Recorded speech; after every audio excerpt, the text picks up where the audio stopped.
खेसारी लाल यादव के फैन के लिए बहुत एक बेहतरीन खुशी की खबर है, क्योंकि फिर से खेसारी लाल यादव अपने फैन के लिए फिर से नया सॉन्ग लेकर आ चुका है, जिस सॉन्ग का नाम है नथुनिया 2। और ये जो सॉन्ग है सारेगामा हम भोजपुरी यूट्यूब चैनल से आ रहा है जून 23 को।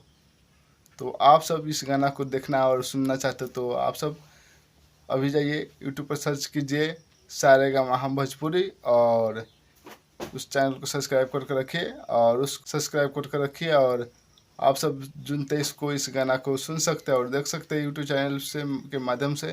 तो आप सब इस गाना को ज़रूर देखिएगा, बहुत एक बेहतरीन सॉन्ग है। और इस गाना का जो मॉडल है हीरोइन, वो हिंदी फिल्म का है, तो जिसका जो नाम है दैसा शाह है, जो सलमान खान का हीरोइन है। तो आप सब सोच सकते कितना बेहतरीन गाना होगा, जो हिंदी फिल्म के हीरोइन है, फिल्म का हीरोइन आया है भोजपुरी में काम करने।